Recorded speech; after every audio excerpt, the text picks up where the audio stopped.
everybody. It looks like we're going to be doing some Canvas content. Is it the Canvas content? Let's take a look. Which one were you working on, Warren, right there? Canvas content number 6. And I want to say a huge thank you. I did a little survey during the class. I was reading over the results.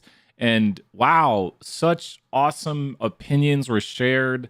Like, so insightful. I learned this, and apparently I closed out of all my browsers. Apparently. What I learned was, tell me if I'm wrong on this, because I'm getting the feeling that people don't like breakout rooms. That's the feeling I'm getting. I think Warren, thanks so much. Warren's got the question in the chat that they're working on, but didn't know Jim and Carl are planning on having tutorial with a sample space. Yeah, I could actually write that one out if I don't get it. But I was reading a lot of people very negative, and I want to hear these opinions. But a lot of people are like, breakout rooms are bad. Like, that's kind of the theme I was getting. Multiple people mentioned breakout rooms. But let me know your thoughts, especially in the chat now. But I always hear educators being like, oh, we got to do breakout rooms. We got to do breakout rooms this way. But it seems like the overall consensus from students, at least what I saw, no one said more breakout rooms. I love breakout rooms. There was about 50-ish responses, and there was about 5 to 10 people, somewhere in that range, there was quite a few who said breakout rooms, bad, don't like. So let's find this right here. But I love hearing from students. I love knowing how students perceive their education, because we're here for you. And I might have to, I know the problem, so I'll write it down right here in a second, because I can't find it. I can't find that specific problem. Here, we'll do a version of this, and then I will include your question in there. We'll see what the chat's saying. I was getting it loaded up right here. Can you help with the number 6 on the activity due Friday? Yeah, Abigail. Oh, we're going to be doing the activity here. This is BS 320, you bet. We're going to do some BS 320. Sure, we can get that. Let me write these things down. So we got the first thing, Canvas content number 6. So Warren, I will do the question you got right there. Canvas content number 6. And then Cassandra's wondering, Canvas content number 7. And why are we not listening to music? Canvas content number 7, and then BAS 320 activity multiple regression. But how's everyone doing today? Abigail, Warren, Cassandra, how are you doing today? Regression number 6, Q6. Do a little stat tool right here. Stat tool 1. How are people today? Got the live chat going on. No. There we go. Okay, Warren, we're going to start with your version of the question. So, I'm doing here Darren, over here to John and Samantha.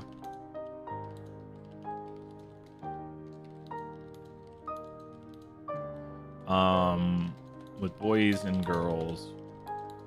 What is the same space? Okay. Let's go to the problems right here. Let's take a look. We haven't had a disconnect. I shouldn't call him we've been doing great on that. Okay. So here we go with our first Canvas content question, kind of a generated one off of what could appear on Canvas content. So when you think about this, it's kind of like flipping a coin. So when you flip a coin, we've got heads and tails, right? But the order is going to matter. Ooh, the newspaper question, you bet. The order is going to matter right here. We'll do that one soon, Mackenzie, you bet. So if we talk about this, like, think about your family. If your family has 2 kids in it, there's many orders that could occur. We have it could be the first child's a boy and the second child's a boy. We could have the first child's a boy and the second child's a girl. First child is a girl. Second child is a boy. And then we could have girl, girl. My family comes from 3 children. So there's other things. My family could have been all boys right here. Could have been a girl in the middle. Could have been that order. There's many different orders. We're talking about a much bigger sample space right now. And the sample space is all possible combinations of things that could occur. It does include the order. So to Warren's question, it does include the order by which things occur. Does that make sense, Warren? Because there are differences between the idea of, especially this right here. Here we'll draw boy, boy, girl, which is my family, versus boy, girl, boy, which is not my family. Oh, we already have that one. versus the girl being the oldest, and then a boy, and then a boy. So these are all the things. So I think that kind of directly answers your question. The order does matter when you talk about the sample space because it's a combination of all things that could occur. You could say that there are ways in which there could be one boy or things like that, but the order does matter right here. We'll do a little bit more on the chapter 6 Canvas content.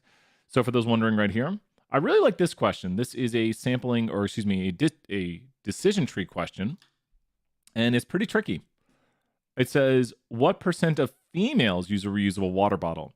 Now, this goes to our knowledge on how decision trees work with the leaves at the bottom. The leaves at the bottom here, leaf 1, leaf 2, leaf 3, leaf 4, are down here in the report with leaf 1, leaf 2, leaf 3, leaf 4. If you take a look at the output we're just given the leaf report, and we're asked how many females use a reusable water bottle. So females are in leaf what and leaf what right now? Like females, look at the questions. Are people in leaf what or leaf what? Females are in which of the leaves right here in the report?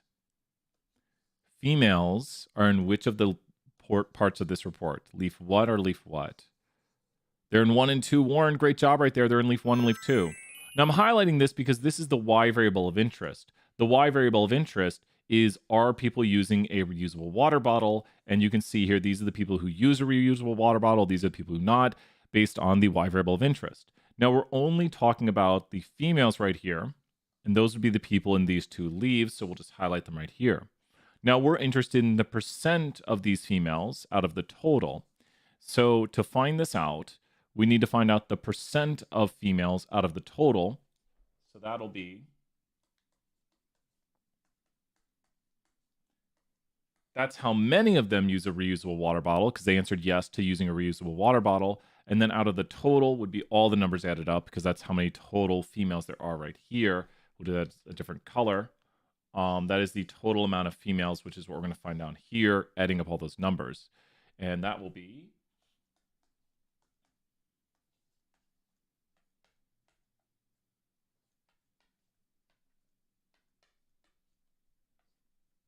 there we go.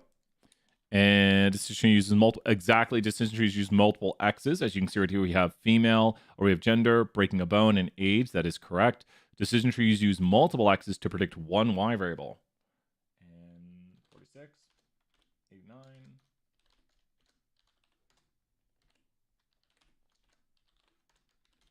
And there we go. Isn't it percent or is it decimal? Now it says enter it in like this format right here, which means we need to move the decimal over. Be careful. Make sure to enter things in the way it asks. I know it's a little confusing. I'm sorry. I'll get something wrong. Please email me if you get something wrong due to a input error. When do decision trees categorical variables with more than 20 levels? This is a categorical variable that has tons of levels. And as the notes say, I think, do I still have the notes up? Decision tree notes. We would not use these. These would not be used. So categorical variables with lots of levels are things that we don't use. It's down here, I believe. Here we go. Where is it? Categorical variables with lots and lots of levels should not be used. Here it is. Some categorical variables act similar to identifiers. If they have lots of levels, they should not be used. This is the older version of the notes. It has some good stuff in it. I think the newer version of the notes actually just says 10. Like if it has more than right here. Some categorical variables, if they have a lot of levels, i.e. more than 10, should not be used. Because oftentimes we get the question like, what's a lot of levels? And great job, Warren, right there. More points. Thank you for following along so much, Warren. I appreciate that. That is awesome. More points in the chat. The concept of a population is key to inferential statistics. Well, the idea of inferential, because inferential statistics is a term, means we are inferring things with statistics about a what? And the answer is yes here, because in statistics, we take samples. So a statistic comes from a sample, and then the sample infers things about the population. Now, we're not saying it's true, but it's an estimate of a truth for a population to help us infer the truth.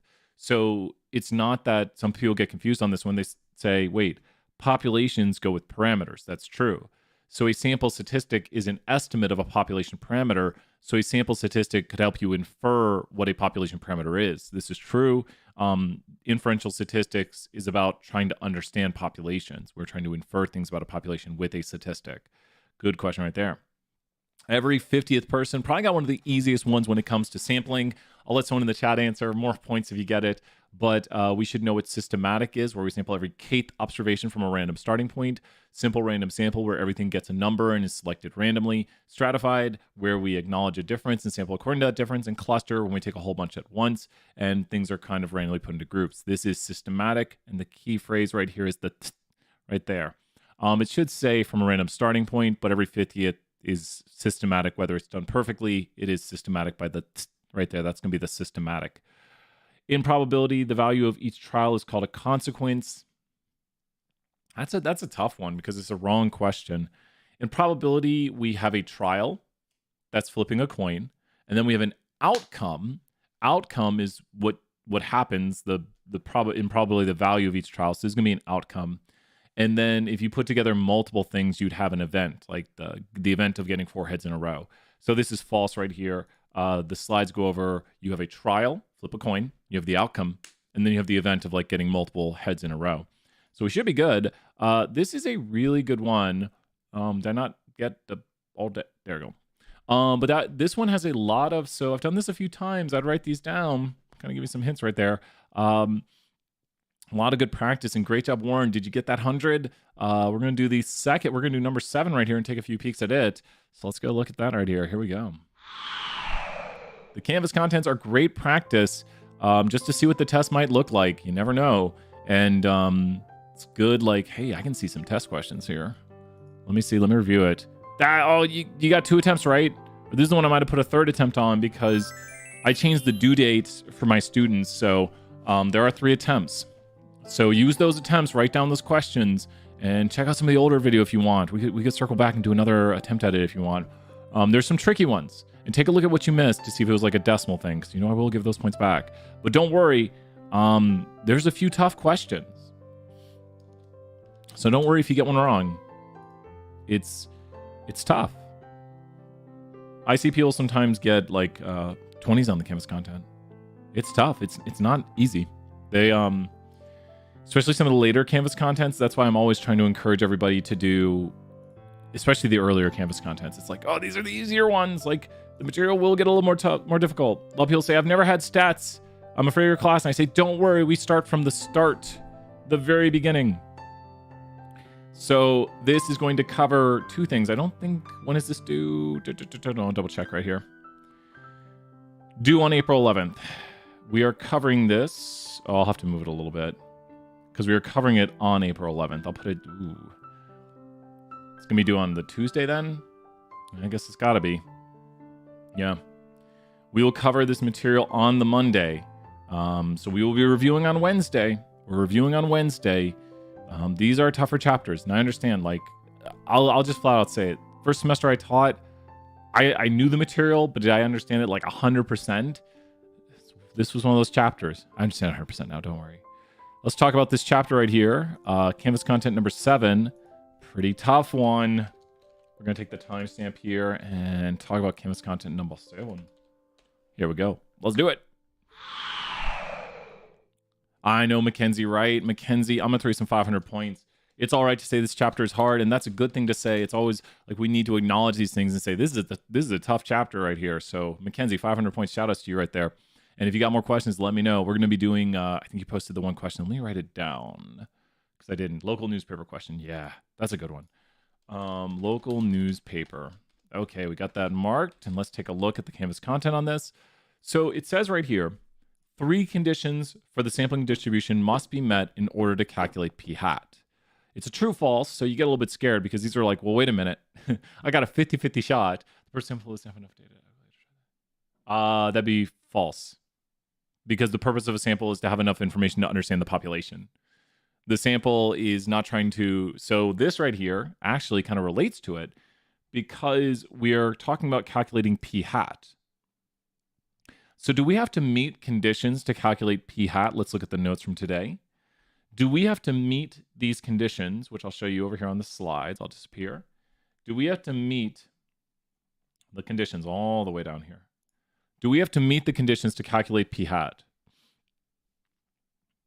I know, Mackenzie is right. Yeah. Do we have to meet these? Does it say anything about you need to meet these conditions here to calculate p hat right here? Do you see anything on these slides saying like to calculate? No. I think we have it somewhere on here. We did a slide example, or we did it on the notes. How do you calculate p hat? Just flat out, how do you calculate p hat? We have some examples today. How do we calculate p hat? It is right here. How do you calculate p hat? Remind yourself again. This was the casinos example we did at the end of the morning class. We did it a little bit quickly, but just wanted to show an example. How do we calculate p hat? We don't need to meet any conditions is the answer. We just calculate it. Like if I talk to, think about this. I talk to 50 students and 10 of them own a dog. Write p hat in the chat for me. I talk to 50 students and 10 of them own a dog. See if you can calculate p hat from that like this. It's good practice to be like, oh, p hat is the sample proportion. So if you want to calculate p hat, for that example, I talked to 50 students, 10 of them own a dog, calculate p hat. So then you should know that 10 is x. Well, so 10 would be x, 10 would be x. 10 is the amount of people who own dogs. 50 is the sample size. So p hat would be what? Someone might put the decimal or someone might put the calculation in the chat. So if I talk to 50 students and 10 of them own dogs, p hat would be what? 100 points on the line. So 10 is x. It's not 40. 40. Here, I'll show you here real quick, Warren. So I'll do it really quick example on this. Good thing this is why we do some practice. And thank you for answering, Warren, because then we can do a little practice right here. We talked to 50 students and 10 of them own dogs. Calculate p hat. We'll do it the cool way. Insert equation. Where you at, equation? And then I did that earlier today. So p hat is the equation. I just wrote it. X over n equals p hat. So it's very important we know what x and n are. Does that make sense? We need to know what x is, and we need to know what n is. What is x in this example? X is the number of successes. So successes just means things that conform to the question we are asking. There's no like positive or negative to it. It's not like, yes, a success. I mean, I think owning a dog is a success. I'm not successful, apparently. I own bunnies. 10 is the number of successes. Great job right there, Mackenzie. Yep, that's the number of successes. And that's just like how many things you observe when you take your sample. And then the number of trials or the number of sample is the n right here. So what is p hat? And then try to interpret it. Because you could say, in my sample, I saw this proportion of people owning dogs. So p hat right here is going to be 10 over 50, which is equal to this. And you could say the proportion of people who own dogs in the sample was 20% or 0.20. Does that make sense what p hat is right there, Mackenzie? So p hat is in a sample, what was the proportion of people who had this? And great job, Mackenzie, right there. Good practice. So p hat is the sample proportion, what we observe in a sample when it comes to the question that we're asking. How many things or percent conformed? It's also a percentage. Yeah, no, good question. And there's no conditions for this. We can just calculate it at any time. So the question we're working on right here is a simple false. There's no condition, but we should know what p hat is. And I don't think it'll let us do equation error for some reason. A manufacturing company would like to investigate the effect of a new supplier of raw material to their product. The company makes 7,000 of these items each day. Yada, yada, yada, yada, yada. Just yada, yada, that's the question. Further analysis, they take a cluster sample of 500. If the defect rate is a very complicated question. If the defect rate is 3%, is the success failure condition met? What is the success failure condition? The success failure condition states that we need at least 10 successes, at least 10 failures. So let's write that. Success failure condition states we need at least 10 successes and at least 10 failures, expected failures. So when we solve this, the expected successes are NP, and so it'd be NP needs to be greater than or equal to 10, and we need NQ to be greater than or equal to 10. So in this problem, what will you be looking for? So this is where now that we know how to check it, we just have to find the notation to fill it in. We'll just do N times P, is that greater than or equal to 10? N times Q, is that greater than or equal to 10? So we have to know our notation, and there's a lot going on right here. So what do we see right here? Anyone help with any of the notation? Because this problem, a lot of students get wrong. And some students might get it right just by chance, by luck. So where is N? Where is P? Where is Q? So we need to find all of those. and let's mark things. Let's try it.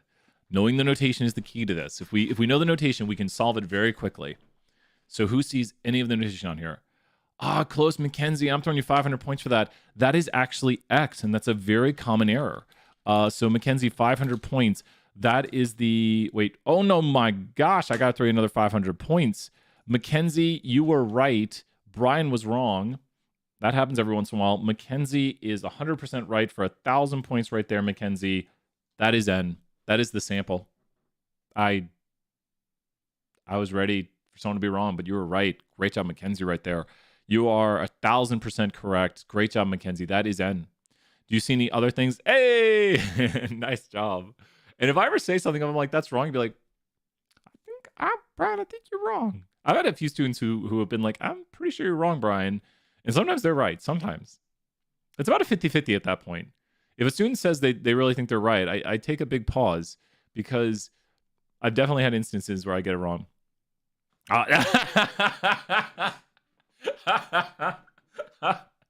Right, so Mackenzie, I love it. I love the comment right there. Mackenzie, you're killing me. You're killing me in the chat.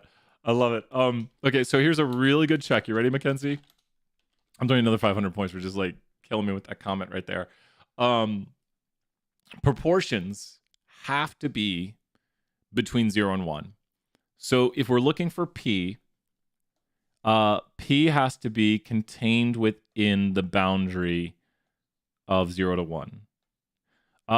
This is where I was thinking, and this is actually the population size. That does not stand for normally distributed.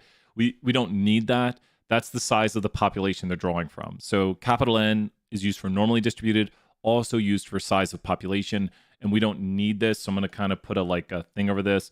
It's not part of our calculations for this question. It's extra. It's like when SAT problems give you stuff you wouldn't need. For the homework, could you explain the question part C? Probably would not make time. Yeah, we do let's do that. We'll do the bank payments, right? Good question, Madison. Here, I'll put bank payments. We got that coming up here. Yeah, no, that's great. Mackenzie, this is great practice right here. So we know the proportion. So do you see the proportion? We're one step away from solving this because all we need to do is find P. And if we find P, we can solve this. So you're right there, and Madison, we'll do that soon. Thank you, Madison. Mackenzie, you're one step away from solving this. If we find P, and we're down to like barely any numbers on this. If we find P, and then I'll find Q really quickly for it. If we find P, we've solved this. If we find P, we've solved this. We'll be like, got it. So there's very little numbers left on the screen right now for us to use. There's really only like one. I think you got it. I'm pretty sure you'll be like, so here, I'll zoom in and I'll go away so you can see it. I think you can get it. Just look at the barely remaining numbers. So it's saying something is a fact. Like it says that this is a fact, basically. It's 3%. Yep, you see it. Great job. That's great practice right there. This is the true proportion. So P is equal to 0.03 as written as a decimal. That makes Q, which is the complement, 0.97. And then we just need to times by here, 0.3 times 500. And that would be 15. So it is equal to 15, which is greater than or equal to 10. And then this would be the same thing, 500 times, and these will add up to 500, because they'll add up to the sample size. So that would be 485. And so we do meet it. There's at least 10 expected successes and at least 10 expected failures. So because both of these are greater than or equal to 10, don't worry if they're exactly 10. I would not support any problem that did exactly 10, because that's kind of a what do we do scenario. So we do meet it because both of those are greater than or equal to 10. So yes, enough information is given, we do pass it. All things else being considered, the larger the sample size, the smaller standard deviation. The equation itself makes this clear as my flyer from Alvent. The equation, if you look at it, shows right here for a larger sample size that the standard deviation will get smaller. So if you increase the sample size right here, all else being the same, the standard deviation will get smaller. This is very true theoretically because P times Q over N. So as N gets larger, the standard deviation gets smaller, which is the two things we stated today in class about the central limit theorem, that it gets tighter, i.e. smaller standard deviation. And we just saw that with the equation of P times Q over N square root. So the getting tighter part of it is the decrease to the standard deviation noted, and I guess I should highlight, well, I mean, this is the standard deviation. Smaller standard deviation is associated with larger sample sizes. So that is very, very, very true right here. The central limit theorem relates to which of the following conditions? So when we check out the central limit theorem, the central limit theorem is to say that our distribution is what? By doing the central limit theorem, we are trying to ask, is our distribution what? It's on the screen. So it's a good thing to memorize right here. We're trying to say, is our distribution? It's all over the screen, multiple spots. The central limit theorem relates to our distribution being what? Multiple spots. The central limit theorem is really around the idea of our distribution looking what? Which is why we want to be able to draw it out. The central limit theorem and passing it and meeting the conditions for it is all about, there's other aspects to it, but it's more around the idea of it being normally distributed. Because if we pass these conditions and we have the central limit theorem, we can draw it out. We'll know the mean for it, the standard deviation, and the shape of it will be normally distributed. So you see all of these normal curves throughout the lecture notes because meeting the conditions allows us to draw the distribution as a normal shape. If you do not meet the conditions, it'll not look normal. And we can show that here really, really briefly. Let me pull up an example here of it really quick. Iowa applet binomial. In this instance, I'm going to draw an example here where we do not pass at least 10 successes. And here is a distribution where we do not have at least 10 successes. We only expect a half a success right now. But let's start increasing the amount of successes. Now you see we expect 2 successes. Now we expect 4 successes.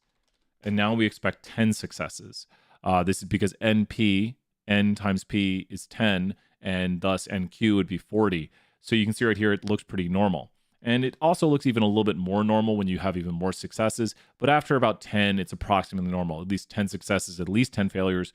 So make sure to review the conditions and understand that we're trying to achieve this normal shape by saying, is it random, less than 10% of the population, and do we have at least 10 successes, at least 10 failures? So we're talking about nearly normal. When the population mean and the standard deviation are known, what distribution is used for the analysis of the sample? Now, this is a chapter we haven't done yet, but here's the thing.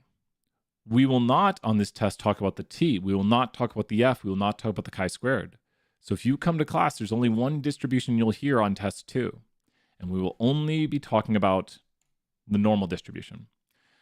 We get into chi-squared, the last chapter of the class. The f we don't use. That's used for ANOVA and stuff like that. The t distribution is William Gossett's t. That'll be used for the upcoming third test. But right now, the only distribution you're going to hear about is the normal distribution. So if you're like, I haven't heard Brian talk about those unless you hear me mention them during office hours, you'd be like, well, I've only really heard us talk about the normal. So I'm guessing we're going to talk about that normal distribution. A good version, we had a few calculation things on here, 10 out of 10. But good questions, good stuff. We're going to do a little bit of the homework now, I think. We'll do some 320 here in a moment. I'm going to do the local newspaper, then we'll go to some 320, then we'll do the bank loans. So hop back here to the main screen. Great work, everybody. How's everyone doing? You're welcome, Cassandra. Hope you get that 100 there, and we could come back to another version of it if you want. Cassandra, great job. We have had no disconnects. I've done so many little things. So many little things to fix up stuff. I'm okay with the question. You're fine, Abigail. Oh, Abigail, cool. And I'm going to be doing the whole activity thing later, Abigail. Abigail, thank you so much.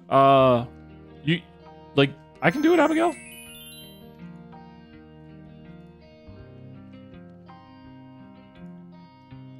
Trying to get every question done right here.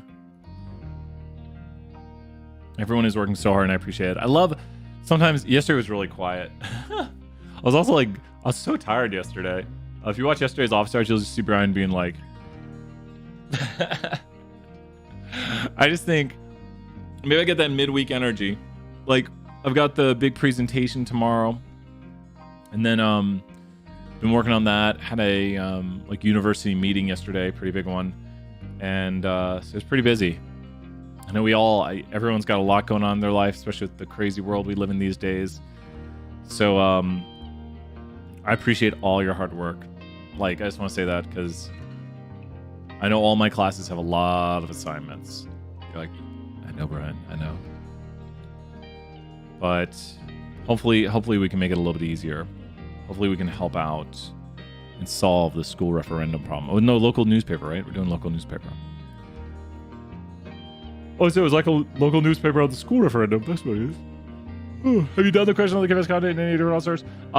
Yeah, we did number 6. We can do it here again, Abby, in a moment. Would you like us to go through and do it again? We've only got like 2 more questions. We got the bank loans and referendum. So we'll have open questions here in a moment. So if you want, we can definitely do it. Let me know. It's more practice. You're welcome, Abby. Yeah, let me put it back on here. So number 6, right? You're looking for number 6. Canvas content number 6? Correct me if I'm wrong, because we did number 7 a moment ago. See, I shouldn't mention being tired. I'm not going to fall asleep. You're correct. Okay, I got it listed on here. We'll go back. Let's do it. Oh, great job, Mackenzie. You are right. You can find old videos. You can find like long hair Brian on there.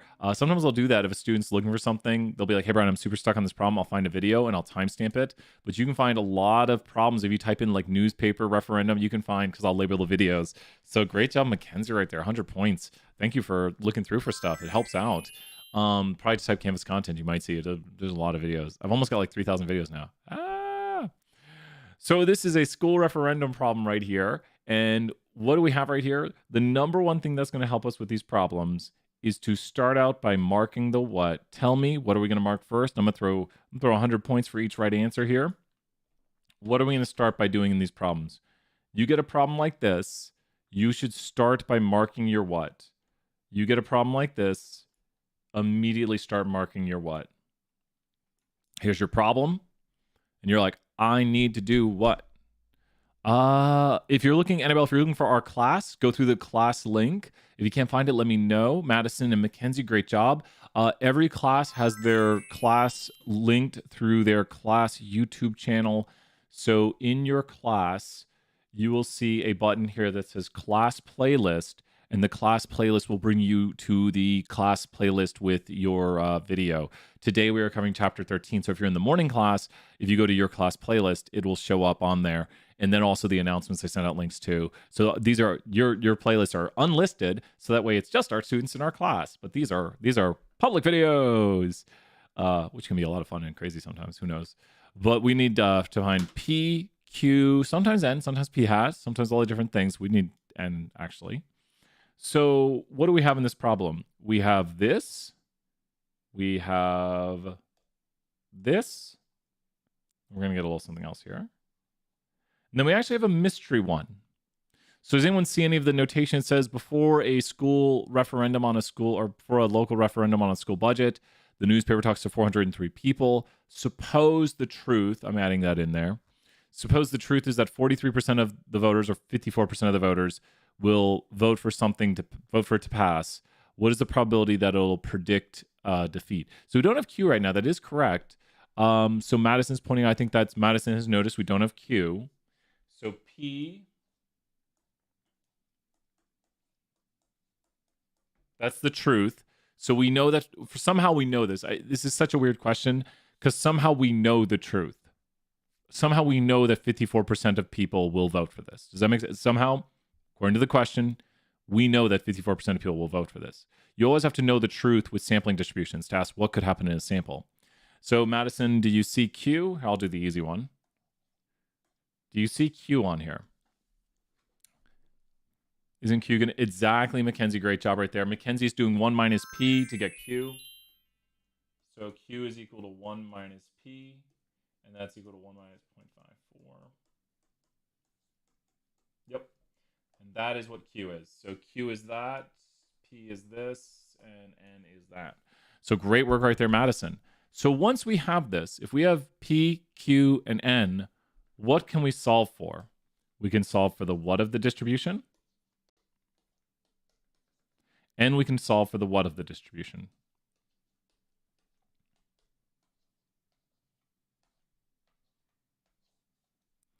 We can solve for the standard deviation, and we can solve for the mean. So let's go ahead and solve for these on our distribution. Well, the mean of the distribution is 54%. So 54% of people are going to vote for it. We'd expect to see 54%. Great job, Annabelle. 100 points, Annabelle. Thank you so much, Annabelle, working on this.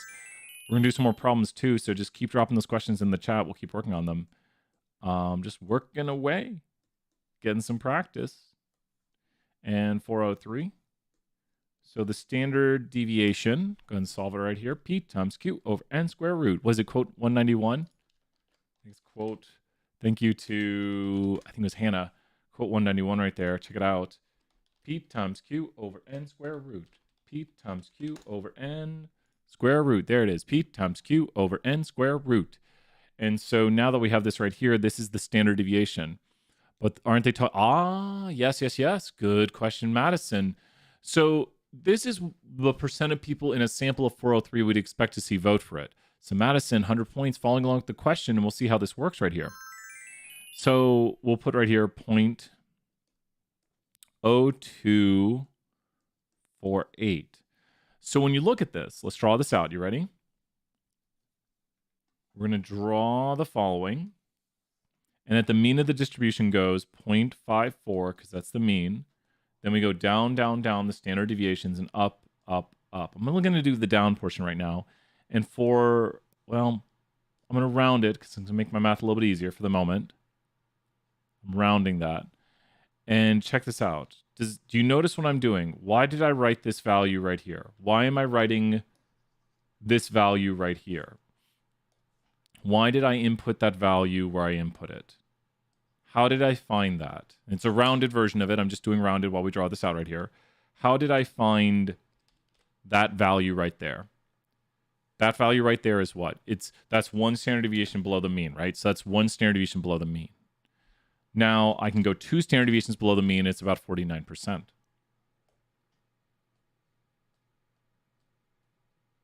Now this is to Madison's question right there. Madison said, we're trying to predict if there would be defeat. Ooh, yeah, you notice the standard deviations would be the same, right? Because P and Q would be reversed, right? So if this poll were to be defeated in their sample, they'd have to see in their sample what proportion of people voting for it, less than what. If in their sample they saw this, they would predict defeat. If in their sample they saw less than what percent of people voting for it, they would predict defeat. Hence, I drew the relevant numbers on here for us to find it. If in their sample they saw less than what percent voting for it, they would predict defeat. If in their sample they'd be like, oh, it looks like it's not going to win. If in their sample they saw less than what percent voting for it.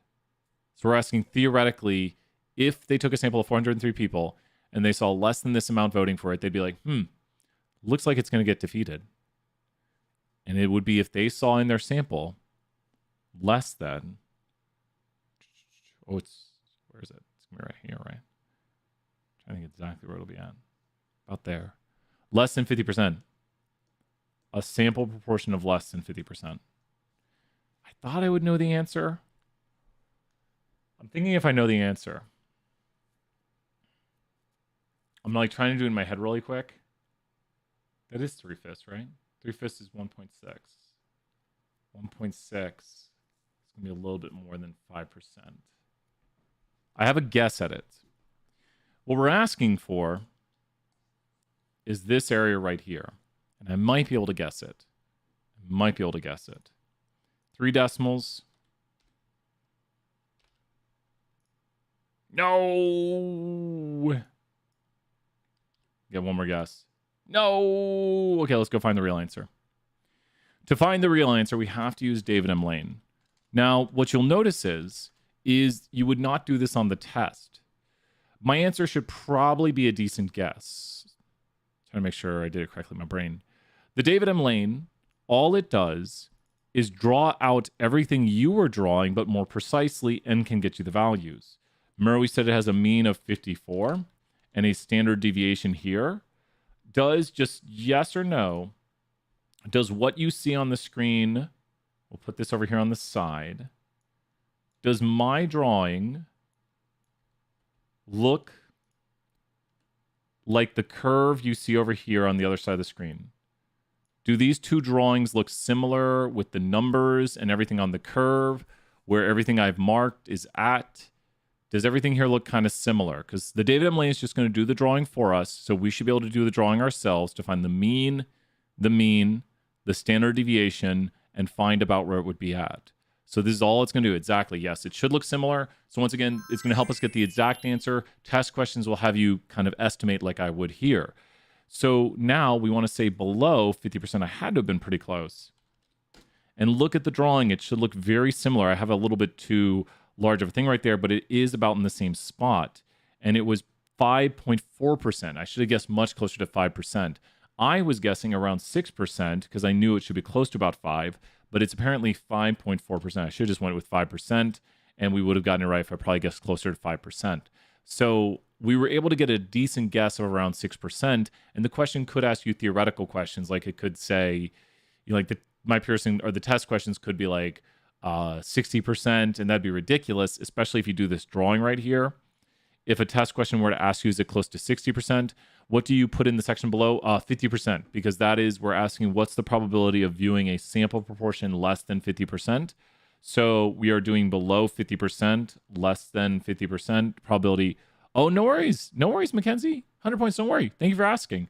We want to do the probability of less than 50%. So we are going to go here to the below and go to below 50. And then a really good way to practice this is do the drawing yourself. Like try drawing it on a piece of paper and then go to the applet and make the applet match your picture. It'll help with understanding what the applet is showing you and what the values mean in case you get a test question that shows you like applet pictures. Then you can be like, okay, it's showing me the probability of getting a sample proportion less than 50% where the mean of the distribution is 0.54 and the standard deviation is 0.024. So really good practice right here. And then just make sure to understand how to draw it yourself and get a somewhat decent drawing that would at least clue you in on like what the probability might be, because that's how test questions can sometimes be. Or we might just ask you for the mean and the standard deviation, things like that. It's saying mine is still wrong. Can you tell me your numbers real quick, Mackenzie? Here, I'll draw your, tell me your proportion and tell me your sample size. So Mackenzie, I'll find your answer real quick for you. Because thank you so much for being here and practicing. Tell me your P and your N. If you tell me P and N, I'll find your answer. And then I think that'll help you see where the error occurred. 389 voters. Okay. And what is the proportion? 52%. P times Q over N square root. And standard. And there it should be right here. This should be what you should have right there. It should be 0.215. Do you see where the error occurred? I got, it must have been, so here, I'll check the math on it again. You got the bank one? Yeah! Oh my gosh, Madison, great work on practicing and seeing how the questions go together, marking. I bet you, Madison, it was marking the notation, right? And once you got the notation, you drew the distribution, and then you found the probability of less than a certain amount of loans. Madison, 500 points, great work. That's what I want. And that's why we do a very thorough solve of it. Because if you know how to find the mean of the distribution, the standard deviation of the distribution, and then you can plot the areas on it, you can usually get it. So Madison, huge shout out to you right there. Check the standard deviation again. Here, I'll check mine. P, there's P, times Q, there's Q, over N. And sometimes there's an error right here. My numbers are right. Awesome. Make sure you square root the whole thing. Oh yeah, Madison, this is... we can conquer this chapter. It's a tough one. And Madison, just keep telling everyone, be like, you can do it. It's know the notation. That is the number one way to ace this chapter is like, you read something that says like, the bank believes that 12% of people will not pay their loans back on time. P, that's the truth.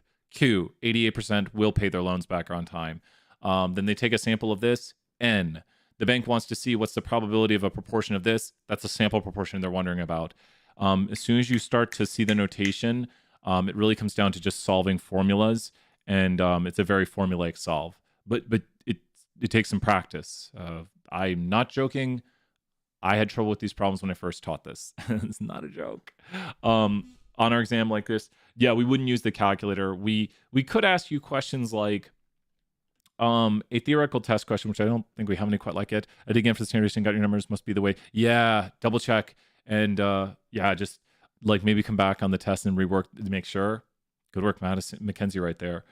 On the test, it could ask A, 1%, B, 2%, C, 6%, and D, 20%. So if you draw it out, a lot of times if you draw these questions out, the answer is going to look more obvious, closer to 6%. But you could, my drawing, someone might be wondering between these two answers.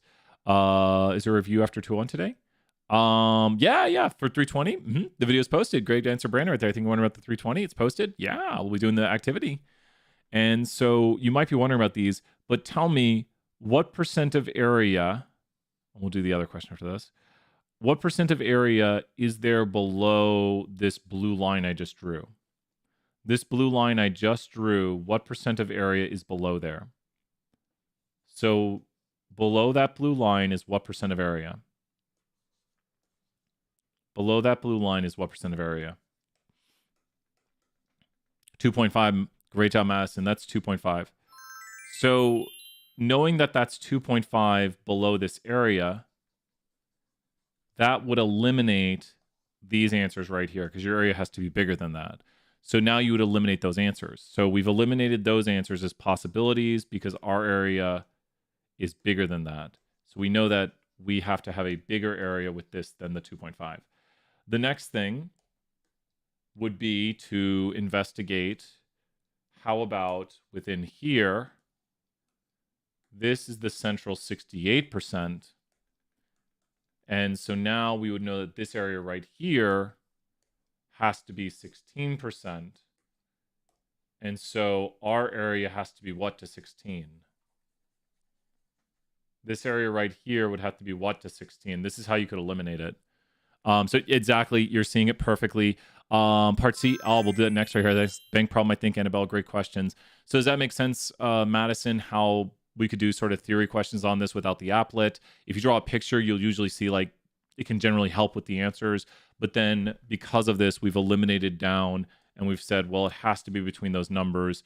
So this has to be the right answer right here. Just by process of elimination of checking it. So that's a good example of how we could do things if we don't give you the picture. You could use things like the empirical rule. Great job, Madison McKenzie. Annabelle, let's do the bank question right here. And we're pretty free on questions after this, so keep them coming. We've got another 40 minutes. I think it's the bank payments question, right? So, you're welcome. This is a great officer. I appreciate it. We're just here. And then we got to do Canvas content again. Yep, we're going to do some Canvas content. I truthfully just like this. It's fun just being here, having conversations. Whee!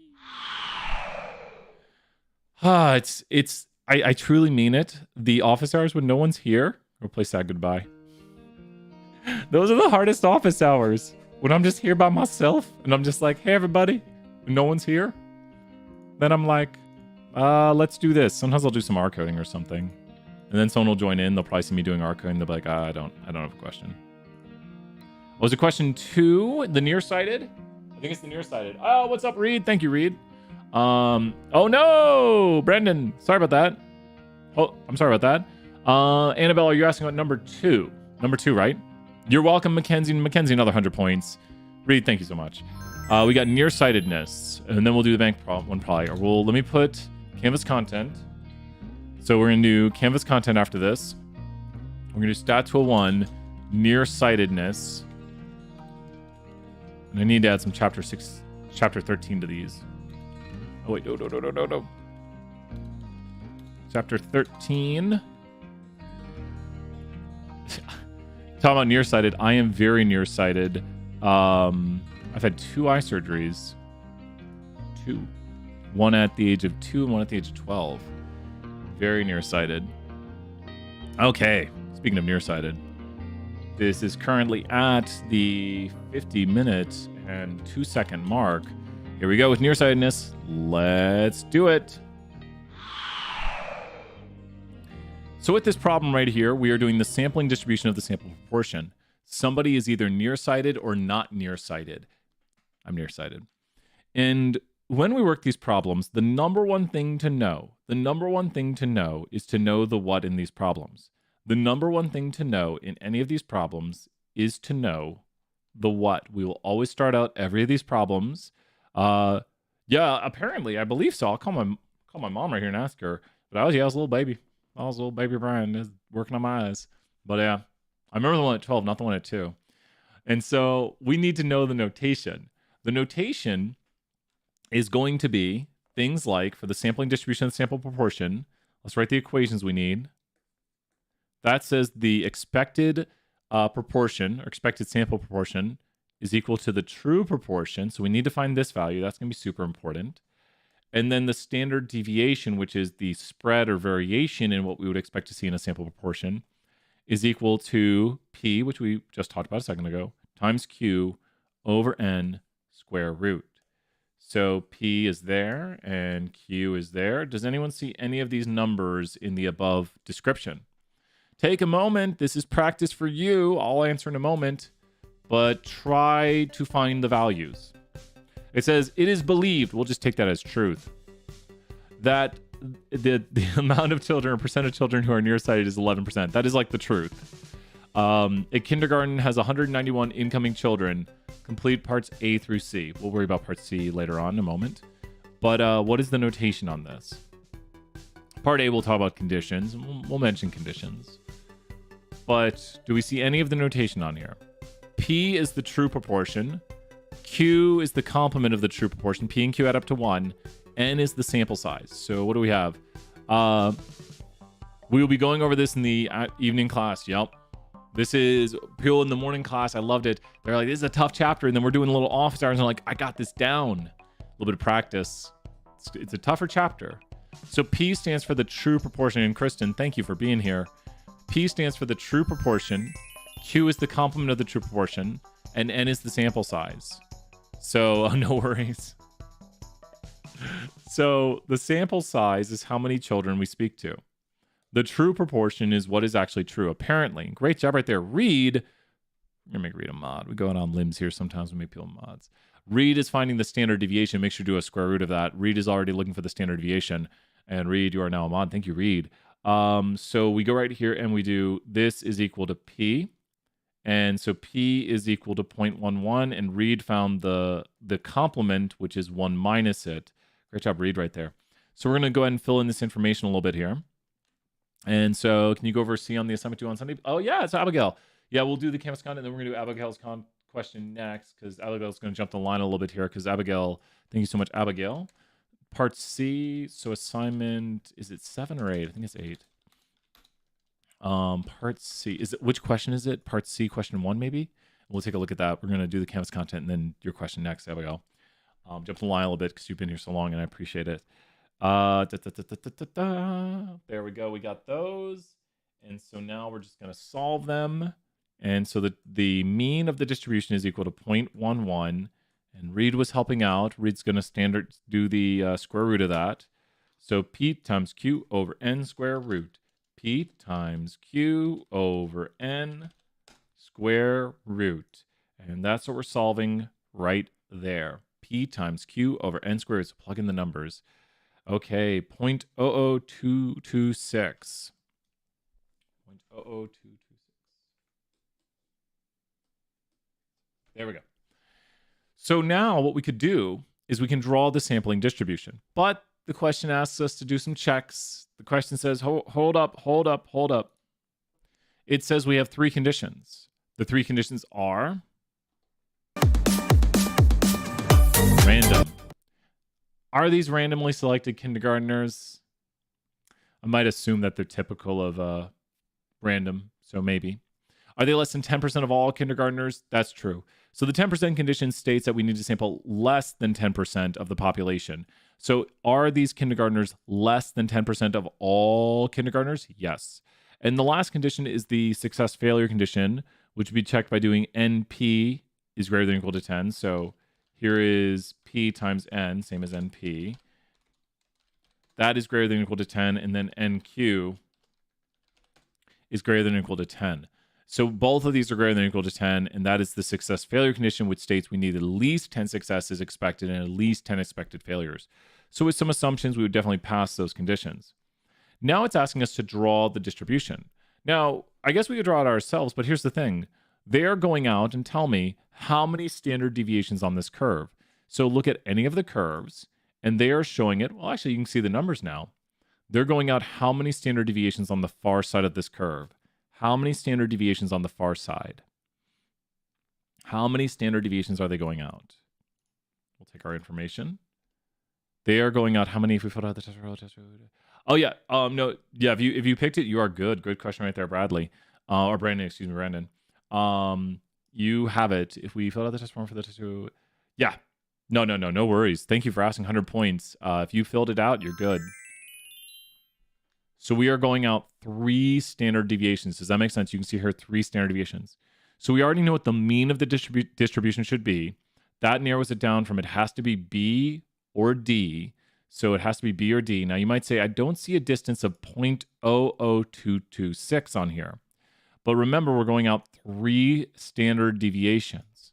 So if you take 0.0226 and times it by 3, that is 3 standard deviations. And check this out. 0.11 plus 3 standard deviations is the following, which is very close to that number. They just can't carry decimals. And then minus would be very close to this number right here. This is the sampling distribution, and I've always wondered why their numbers are not perfect on this question. So that is going to be the sampling distribution with 3 standard deviations, and they do show, oh, they don't. Why do they show it on some, not others? I don't know. That's 3 standard deviations. So they're going up 1, 2, 3 standard deviations. And then it asks kind of, well, what would you expect to see? And I would expect if we sample 191 children that we would see somewhere between 4% to 18% of the 191 children be nearsighted. So what does that mean? To say I would expect somewhere between 4% of the sample to, a good question, Annabelle, right here.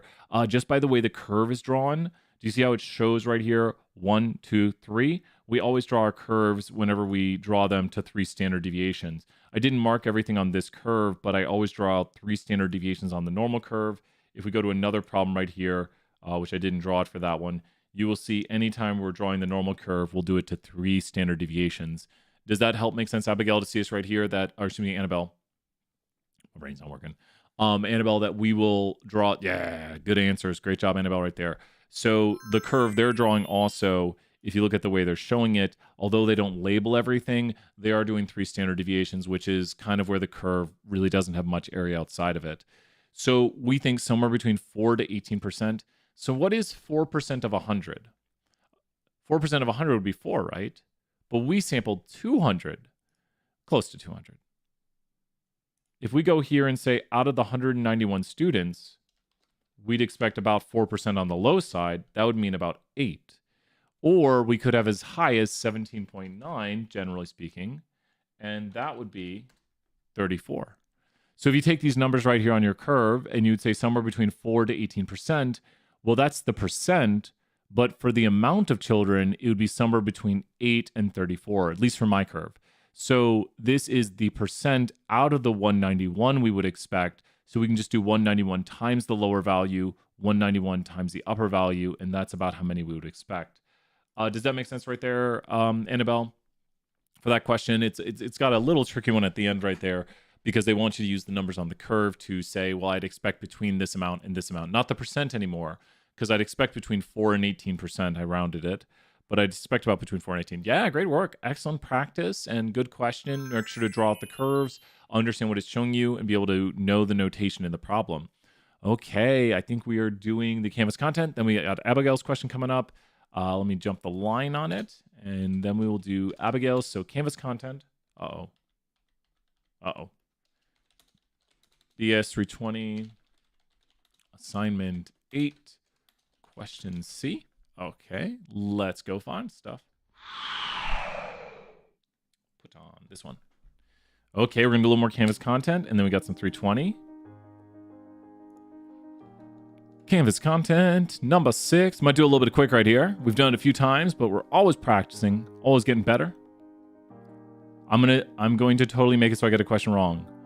I have not gotten a question wrong in like a week and a half. Say, Brian, you teach the class. I say, but I'm human, and I am capable of making errors. Will Brian make an error? Ayo, what's up, Leo? Leo, I shouldn't say this either. I power cycled the modem and router, and we've had no issues. I power cycled the modem and router, and we have no issues. I was also going through the logs on OBS. We have had no issues since I power cycled everything. Let's start up right here. And I know, Leo. I'm sorry. Leo, 100 points. Sorry about that, Leo. It's my fault now, right? It's my fault if it happens. We don't talk about going to talk about the lag. Okay. We have the percent of females who use a reusable water bottle. Now, this output you're seeing right here is output from a decision tree. In the output from a decision tree, we are looking at the leaf report. The leaf report is the terminal leaves of a tree, as in there's nothing beyond them. So these leaf reports are for a categorical Y variable. Our variable of interest in this leaf report was, have you broken a bone? With a nice healing green for no, you're good, you're not hurt. Where the red is a ow, red. And down here on the bottom, you can see the people who were most likely to break a bone were the individuals in the upper, middle upper, or lower class who are greater than an age of 23. There was 13 of them, and they all broke bones. This can also be seen here in leaf 1 down here, where there are 13 people answered, yes, I broke a bone. Now, you're not given the top portion of the tree for this problem. You're only given the leaf report. So we need to know how to read the leaf report by itself to understand the information it's giving you. Ow, red. It's always ow, red. I guess because blood associated with that. Ow! So let's go ahead and take a look over here. And so now first question becomes for this. Well, how in the world could we figure out how many females how many females use a reusable water bottle?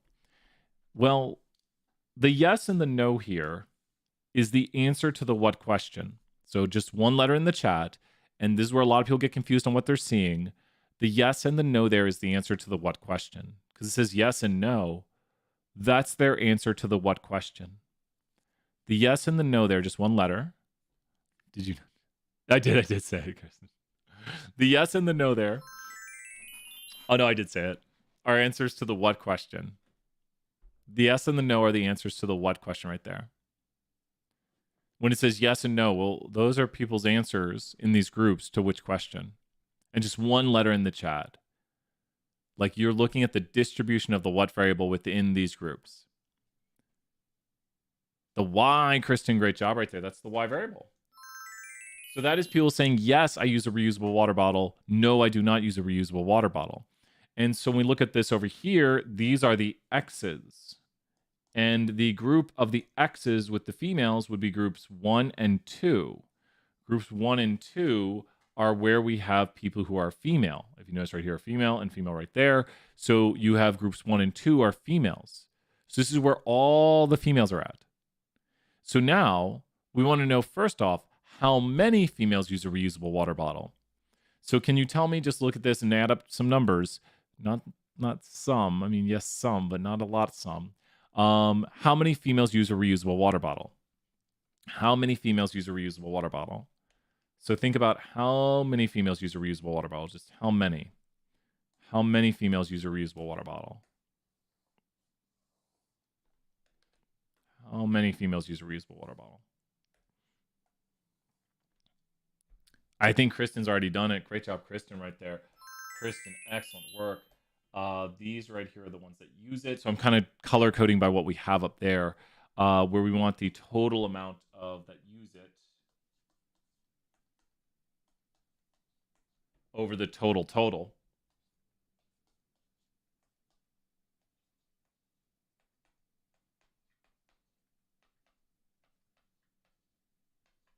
There we go. And so let's take 46 plus 89 plus 150 plus 176. There we go. And then be very careful. Please tell me if you get a decimal error. This question wants us to enter it in as a decimal in the format as the following, not a decimal, but rather a percent, because it says what percent. So it'd be answered this way with 2 decimals. Make sure to not make an error. A decision tree can use both categorical and quantitative variables, true or false. Nice and quick in the chat. Who's got this one? A decision tree can use both categorical and quantitative variables. What are the thoughts on that? And I'll pull up the relevant notes. Very true. We don't use identifiers and we don't use things that have a lot of levels, like categoricals that have too many levels, but decision trees can use categorical and quantitative Ys. So definitely true right there, as true can be. It's just that some categorical variables have too many levels. We can use categorical variables. Some of them Do you remember that? Yeah. Oh no, Kristen. No. Maybe mention a question. Abby, great job there too. Maybe Ms. Abraham. I was wondering about this one right here. The sampling frame is the list of all possible outcomes. Now, this is a tricky one. There is the sampling frame and the sampling space. I'm sure instructors have been tricked on this one. Sample space, we'll put them in order. Sample frame and sample space. What's the difference? The sample frame is like you go to Hodges Library and there are people in the library and there are people not in the library. People who are not in the library would be people you cannot sample. The sample frame is everyone you have access to talk to, everyone you could sample from theoretically.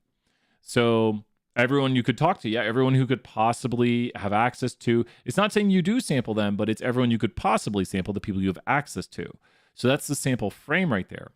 The sample space is the list of all possible outcomes in probability. Like if you're flipping a coin, if you have 2 coin flips, you would have things like tails, tails, tails, heads, and it does count the different ways they could occur. Some other hints for some other Canvas contents. And this is the sample space. The sample space is the list of all possible outcomes. Great job, Kristen, right there. So that's the sample space. So be very careful. This question says the sample frame is the list of all possible outcomes. No, that's the sample space. That's a tricky question. That's almost a little bit mean.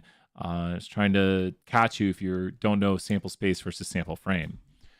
The purpose of a sample is have enough data to adequately describe the sample statistics. In statistics, and we call it inferential statistics for a reason, we are trying to infer things about what? In statistics, we call it inferential statistics for a reason. We are trying to understand a what. We are trying to accurately describe the what, because we are trying to infer things about a what. So the reason to get a sample is to understand the what, which goes to the answer to the question, a population. So the purpose of a sample statistics is have enough data to understand the sample. No, we're trying to understand the population of interest, hence why population of interest. So, big one here at the end. You are headed to the Law of Large Numbers Casino for spring break and plan to play their world-famous slot machines. The slot machine at the Law of Large Numbers Casino has 3 wheels that spin when you pull a lever. When pulled, each wheel spins and stops on one symbol. Assume that the outcome of each wheel is independent. Now, when you hear the word independent, what rule comes to mind? If I hear you're going to have me use independence, I'm instantaneously thinking you probably want me to use a certain rule for this. The word independence goes with the rule of what? So independence, there's 2 things that should jump into our mind immediately. We are asking, can we, we might have the answer, multiply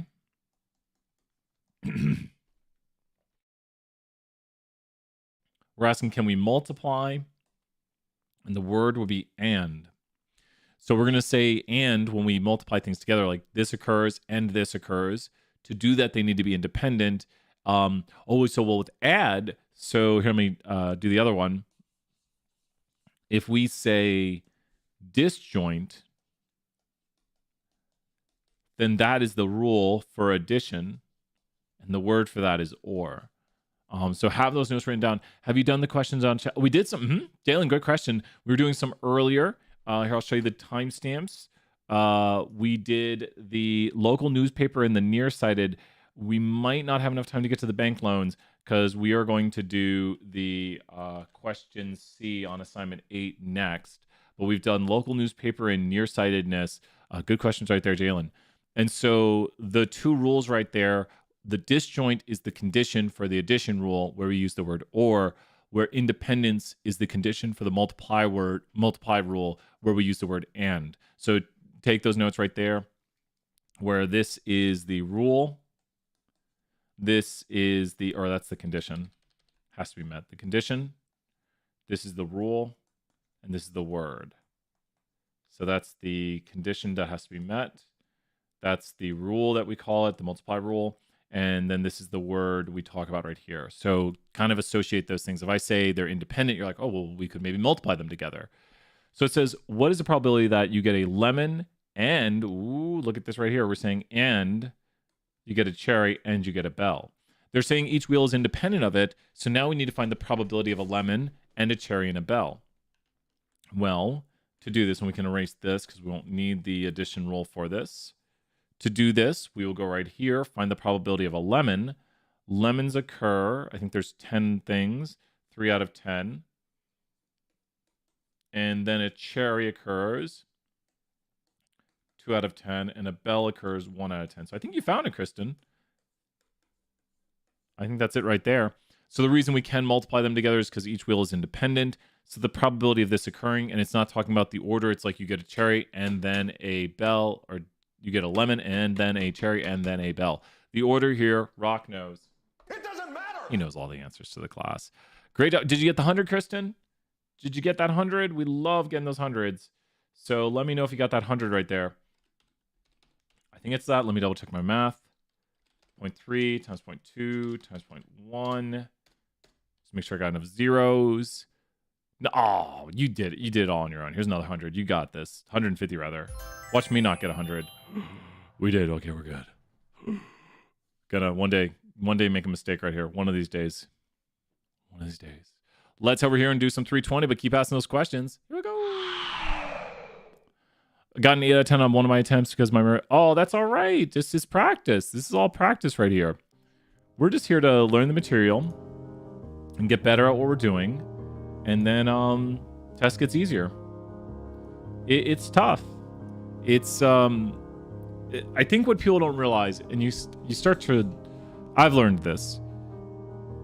What I should have known about education a long time ago is you don't learn something by doing it once.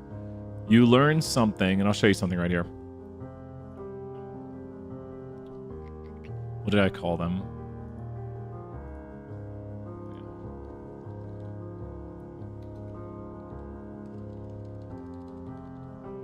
Oh, I'm not going to find it. I'm going to show something real quick. You only learn things by doing them multiple times, because I had to do something last night again. Here it is. I'm not going to go find it. Oh, here it is. Found it. All right, so online chat. So I'm doing the symposium, and I'm making some cool buffer things. Oh, you're welcome. I appreciate that. Here, check this out real quick. Check this out. So I'm going to use these screens right here for the UT Symposium. And so I've got this right here, Brian Stevens, online chat, UT Symposium. So there's that. And then I've got right here, adding music. So adding music, it should glow more. I should have made that glow a little more. Adding music. And then last but not least, points. I like the point ones the best. There's the points. So I was working in After Effects last night, making those. So yeah, just doing this right here, like points. I was trying to figure out what effect would work best. The fire chat, I guess I'm most proud of because it kind of makes sense. We also talk about fire chat. So you see online chat right here. So the online chat, the fire chat. I have it dimmed down at the end. It gets a little bit dimmer. You can see it dimming down at the start. It's more bright and then it dims. But yeah. So I was working in some After Effects. I don't think I have After Effects still open. But yeah. And here's the thing. I knew how to do it and I just couldn't remember, and I had to watch some tutorials again, and I was like, I forgot how to make these. Thank you, Abby, right there. That's using After Effects. It's an Adobe thing. That's Adobe After Effects. And those 4-second videos are almost a gig. They're like 700 megs. They're crazy huge. Probably just need to re-render them in Premiere Pro. But this goes to what I try to tell students right here is I had to practice making those, and then I forgot because I hadn't done them in so long.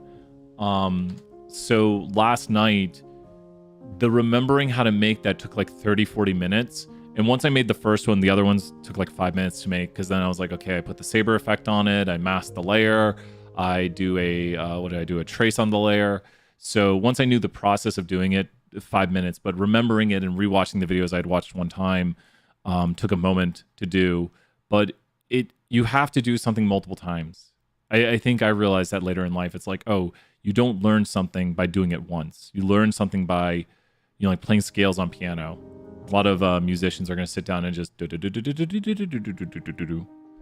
I learned how to play like one scale. My teacher should have had me play like multiple scales. Should have had me play more practice. Assignment 8, multiple regression part 2. Let's check this out. Even with teaching classes, my knowledge of classes has gotten a lot bigger. Got the data file. Okay, let's start talking about this. Thank you, everybody. Yeah, learn how to play some piano. I've got the piano behind me right here. It's gonna...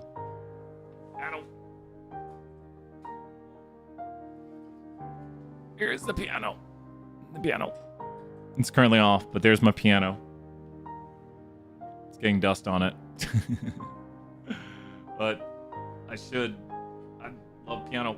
I can't get it pushed away now. It's probably gonna cast a shadow on the green screen. I'm trying to hook it in. I love piano. Okay. I know what the keys are. I just had no hand-eye brain coordination.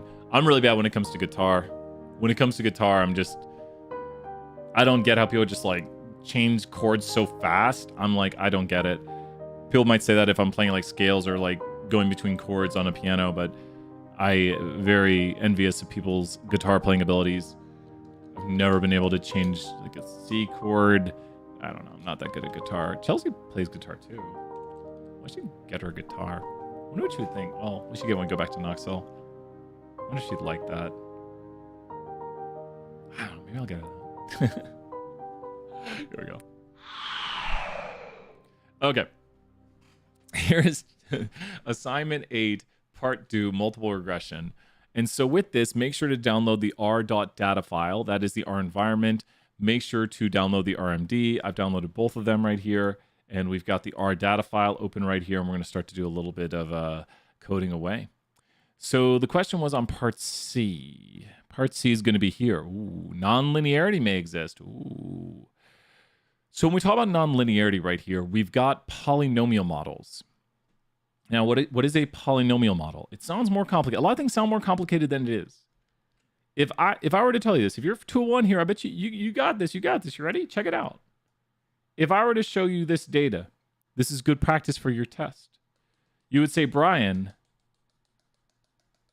this data fails what condition on regression? We've got here your study time and your grade on the test, apparently. What condition does this fail right here? So think of your conditions for regression. QQ straight enough. No outliers. Plot doesn't thicken. So is it QQ? Is it straight enough? I had a question about a categorical identifier. What majors would be an example of that? The variable majors, T, good question right there. The variable majors has too many levels to it. So the variable is majors, and majors probably has too many levels to it. Does that make sense? Not even close to straight enough. And T, ask me to expand upon if you want. So what it is, and so Abigail, remember the conditions are, double check good knowledge for 201, good review, QQ, straight enough, no outliers, and plot doesn't thicken. Plot does not thicken. Does that make sense? QQ straight enough, no outliers, plot doesn't thicken.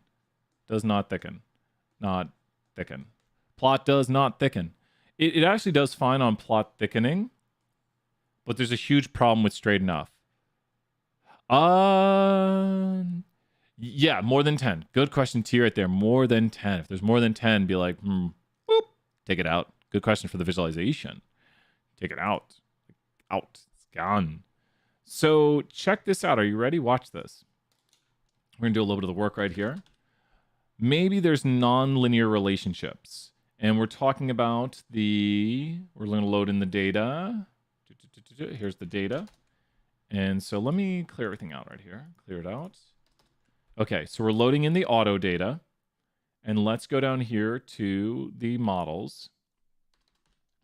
And we are predicting, which variable are we predicting? We are predicting, I have to know what variable we're predicting, fuel efficiency. How well does the car run?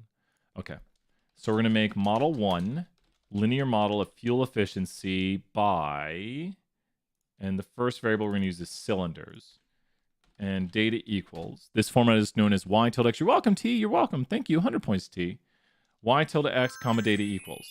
So this is just your Y variable of interest, your X variable, and the name of the Excel spreadsheet the data is coming from. So this is the Y variable, the X variable, and then the name of the data sheet it's coming from like Excel basically. So now we've made our model, and now what we're going to do is we're going to look at it first. This is just like in R, or excuse me, Jump, when we visualize our model. You can see right here the relationship between it and what's going on. For some reason, mine isn't working on cylinders. Double check. You might not have a capital C. Check to see that the C is capital right here. Just go from this one and copy paste it into here. Does that make sense? Try that and make sure it's data auto. And does that work, Abby? Does that fix it? Boop, boop. I'm just going to take the variable names. I'm going to zoom out just a tiny bit so I can grab them all. And we're just going to change the name of the X variable. There's another one? Oh my gosh. There's another one right there. So we're going to go right here and go displacement. Oh, it's not... Abby, can you Discord me the code? Here, wait, Abby, watch this. It says object not found. Oh, I bet I know why. Do you have auto up here in your global environment? I'm guessing right now auto is not in the global environment. So that means probably run all chunks above. Make sure you have the r.data file loaded in. It is in the global environment. Run the code I just sent you right there. Unless you've changed the variables. Yeah, if you can Discord it to me or send me a screenshot on the Discord, I can definitely take a look. And let me do this while we're talking. I'm going to send a quick announcement to the afternoon section and say class in 25 minutes. It helps with attendance. Class in 25. I'm really excited for the symposium tomorrow. Oh, I call it decision trees? Oh my gosh, what am I doing? 2 seconds. Chapter 13, sampling distributions. There we go. Someone might say decision trees. I don't need... Maybe that's why people... my class attendance is a little low. Okay. There we go. And annotation. And class in 25 minutes. See you soon. There we go. And there we go for them. Let me double check. I already got 3 people watching live. Yay! Okay. Can we do the kindergarten one? The fundraising? I think so. Yeah, we'll try to do it early. We'll try to do it after this. Yeah, let's do the kindergarten one. We're gonna do a little bit quick version of it, but we will get it done because I got class in 25 minutes. I sent on Discord. My auto is in the global environment. The variables are different. What? Are they? Oh, you might be looking. Double check, Maria. Let me look at Abigail's thing.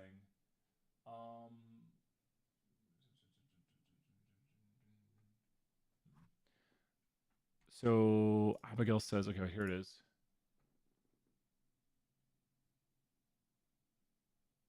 Cylinder is not found. Oh, wait, is mine different? Let me check.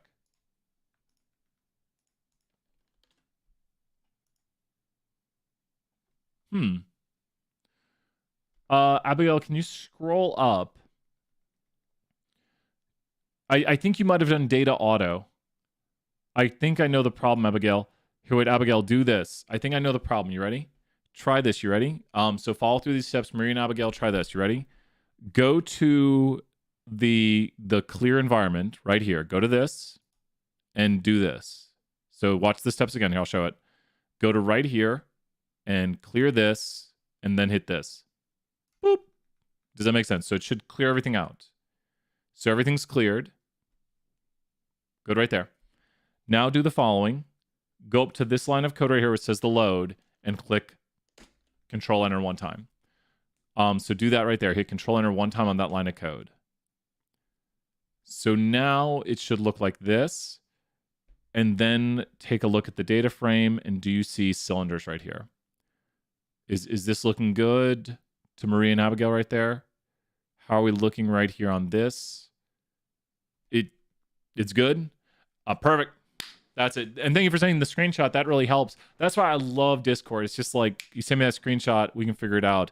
Great job. I think you might have been loading data auto, which would load the data auto data frame, which is a little bit different than the one we're using. So make sure to use this right here. Great questions, great comments. Good job right there. So we go down to here. We don't really need to visualize these. What we should do, need to grab that last variable. Boop. What we want to do is we want to go to choose order. Choose order is an amazing code. We're just literally copy pasting. And well, if we're going to visualize this, we got to be careful because model 2, model 3, model 4, model 5, model 2, model 3, model 4. Does this make do the small changes I'm making right here make sense? That I'm calling this model 1, checking the choose order on it, calling it model 2, checking the choose order on it, calling a model 3, do the choose order. Yep, just doing all the variables. So what choose order does for us, it's such a cool code, is it's going to go through here and look to see if there is nonlinear relationships. I'll go through one of these in a moment, but maybe, ooh, that's a fun one to look at. Okay, so I think the funnest one to look at is this one right here, maybe. So what is choose order doing again? It's fitting not just the line. Choose order is fitting polynomial relationships. So it'll fit like bendy lines. It's choosing the polynomial degree by which we can have a relationship between the x and the y. Does that make perfect sense? It's not just asking about the line anymore. It's asking, does a parabola fit the data? And so we can look at this. So we have to know how to read this output over here and ask ourselves, what is the best possible relationship? Or what is not the best possible, but what of these choices is the best relationship? So let's take a look. With this output, we do the following. Write these steps down. Like, my eyes get really big. Our bunny, we were clipping his nails, and he was like, he got scared. He was a scaredy bunny. Okay, step 1. Steps for picking best order. Step 1. Find highest R squared adjusted. Find the highest R squared adjusted. The highest R squared adjusted right now is the R squared adjusted for which order? Find order of. Which R squared adjusted has, which order has the highest R squared adjusted? So which order right here has the highest R squared adjusted? So just look at the orders and tell me which one is the highest R squared adjusted. So that's step 1 for picking the best order. Which order has the highest R squared adjusted? 3. Great job, Abigail, right here. 3. We've completed the first step. Next, only consider models at or lower than this order. We will only consider these models. I've added in this extra step this semester, and I think I've done other ones, but those are the only models we are considering. Other models are not as good as these models. At least model 3 is the best when it comes to R squared adjusted. We'll only consider these models. So now, starting with model 1, check to see if the models are within 0.005 of the best R squared adjusted. Okay, so we take the best R squared adjusted right here, which is this, and we subtract 0.005. It's kind of just a little bit off of it. Why 0.005? It's the standard Dr. Petrie came up with to be like, well, it's kind of close to that. So is model 1 within our standard of it should be as least as high as this? So is the first order right there close enough to it? Is the first order right there close enough to it? Is it close enough to it? What do you think? Is that close enough to it? Well, I mean, it's close, but this is a good answers right there. It's close, 100 points, but this is when it's close enough. So does it meet that standard? It's close, but not really. So this one is not high enough. But what about this? Does this meet the standard? Is this close enough to our original value? Here's the original value, which is our best. Here's what we mean by close enough. Is that close enough to it? To be like, yeah, it's basically the same. It's like, yeah, it's basically the same. And look, it looks like a parabola. The second order is like the best. So it's pretty much the same at this point. So the order we would choose for displacement is order number 2. Does that make sense right there, Abigail? For displacement, the best order for us to pick is order number 2 because it's basically the best. And you can kind of see it looks like a parabola over here. So the parabolic relationship with this x variable is probably the best relationship. A line doesn't do quite as well as a parabola. The third order relationship is the best. but it's like this is basically as good. We pick the lower order ones to not increase model complexity. Do you do like really crazy complex things with like the 50th order?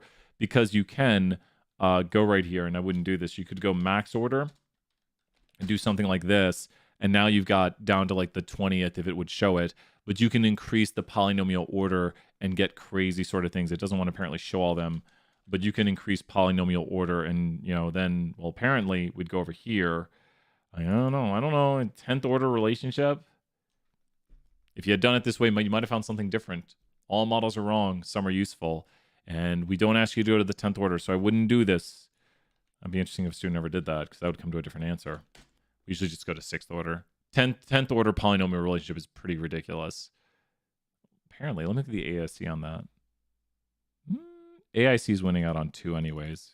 Yeah, those converge to the same answer. I would not usually go with a 10th order polynomial, because if we use 10th order as the standard, we'd go 9th order by doing the 0.005 standard.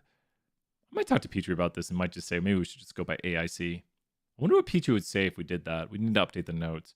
This is Akaike's corrected criteria right here, which we talk a lot about in 475. So AIC, the lower is better, and that also goes to answer 2. Much easier to understand that if we just say go to answer 2. Okay, let's take a look. I think Javen had 2 questions right here. Jalen has 2 questions. The kindergarten and the fundraising letter question. Let's go check those out. I think those are chapter 13, part 2. We got time for one of them, because we'll be teaching here in a moment. We did the bank questions earlier, so I don't think we've done the kindergarten one. How do I keep losing? I keep losing the questions. I keep losing my Van Pearson questions. Great work right there, Abigail and Maria. Excellent work.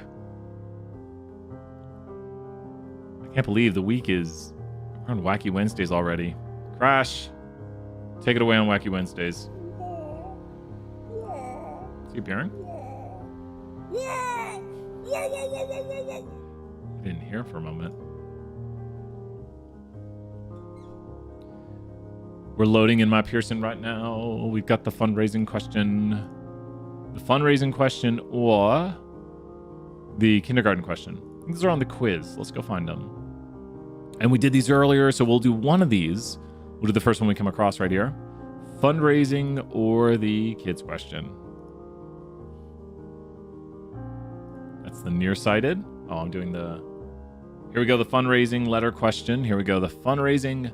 Let's do the fundraising, and we have time tomorrow. Or we did these earlier because I think this is due tonight. No, is it due? It's due tomorrow, isn't it? Due dates. When are due dates? I don't know. We're going to do the fundraising question right here and talk about it. And I am losing my mind. 134.05, Stat 201, Chapter 13, fundraising question. Okay. Let's go take a look. Here we go. Hey, Brian, do we have chapter 14 today? We're doing 13. Chapter 13. This is the chapter we're doing today, so check it out.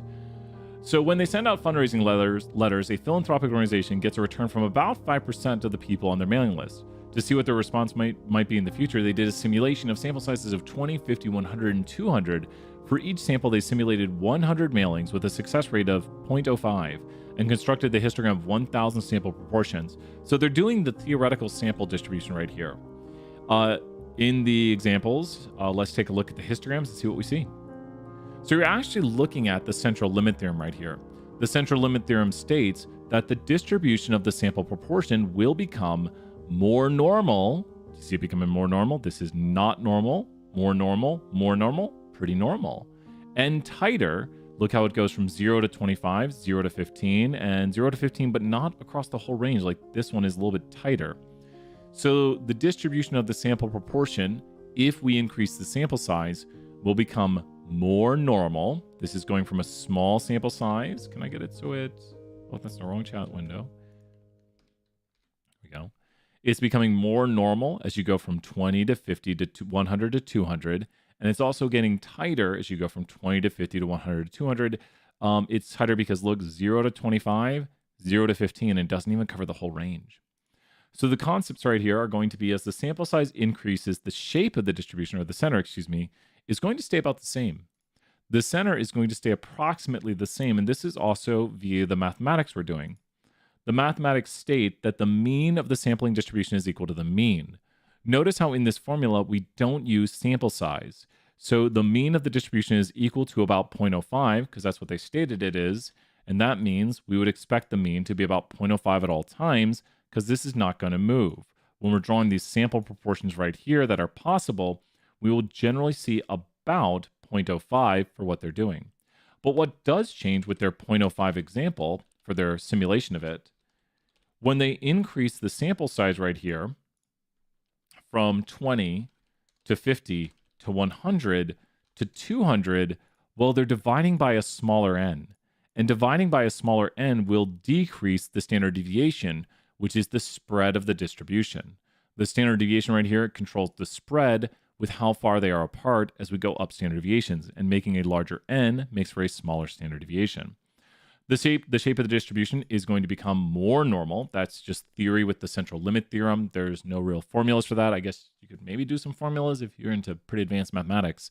And the variability, which is the standard deviation, is going to decrease. And simulations will show this. So good question right here on the theory. Make sure to understand the formulas and what they mean. I think it's kind of a little quick if you just look at the question and say, well, here's the answers, but understanding that the distribution will be normally distributed with a mean of p and a standard deviation of p times q over n. Hence, as n gets larger, the standard deviation gets smaller. And we've got some color coding right here to help us see that n stands for the normal shape, p stands for the true proportion, and then right here we have, I should have put, yeah, that is p. And then p times q over n square root is the standard deviation of the distribution. So good stuff right here. Really good question. We got class in 12 minutes. Swing back by if you got questions. But great job, everybody. We'll be back later. Bye for now, everybody. Bye. Keep those questions coming in. We'll do more next office hours.